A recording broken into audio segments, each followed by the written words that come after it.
Hello and welcome to another Scratch Cafe Scratchcast Loop review with me, Loop Skywalker. And today we're going to be focusing on the podcast that Rasp was on, or if you're from down my way and if you was ever at any DMC heats back in the day, when Cutmaster Swift used to host the regionals and get on the mic and introduce him as DJ Rasp. But yeah, you had to be there, I guess, to find that funny. But yeah, Rasp. I've been around for a long time and I've seen Rasp, near enough be riding alongside me kind of thing. So always a pleasure to meet this guy, and over such a long time as well. Just used to be at every bloody battle where, and I used to go to every bloody battle. So we've got a nice little mutual respect for each other. He's beat me a load of times, I'll beat him a couple of times. But anyway, the epitome of this podcast was, to me, the amount of practice that this guy does. Like I say, he's been around. He was knocking on the door for regional finals. I was exactly the same. Took me flipping hell 10 years to even make a regional final. And Rasp went along a similar path. He got there a little bit quicker than I did, but Rasp was there when it was very, very difficult to make even a regional final. We all know this.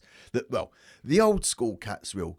So Ollie and Dan were pretty much blown away by, I think they hear this a lot from the older guys when we say that there used to be sometimes 20, 30, 40, maybe even 50 DJs at a regional audition. And you had to be something special to make the top 8. So, Rasp, he chipped away at that. Eventually broke through, got to he even took it to the national level and then won some national titles, which is flipping amazing. And you can only do that by practicing. But Ollie and Dan were a bit blown away by the old school, how it used to be to how it is today. Especially when Rasp was talking about how many routines that you might need to, to win. Because you go and enter a supremacy, you had to qualify. You had to then go into a top 8.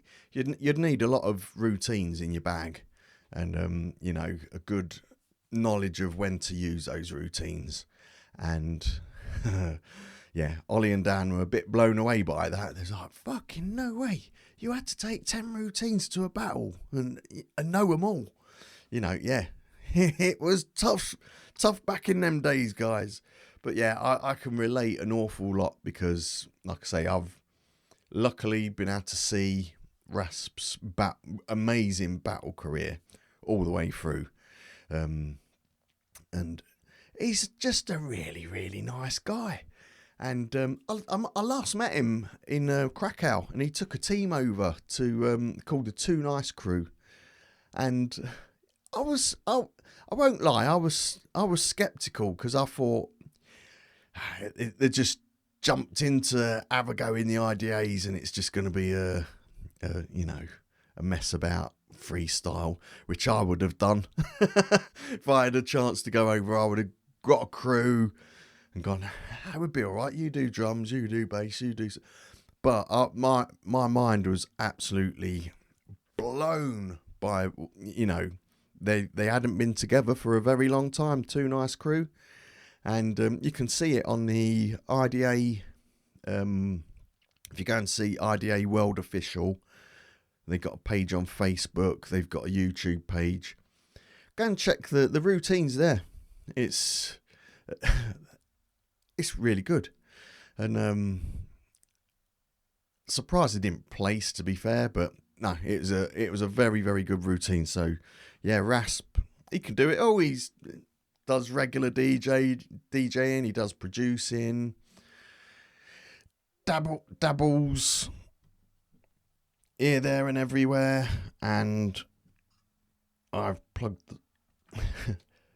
He's just really good DJ. Covers all the bases. So get to know DJ Rasp, and I will see you on the very next episode of the Scratch Cafe Scratchcast review, whoever it may be. But yeah, for now, catch you on the next one.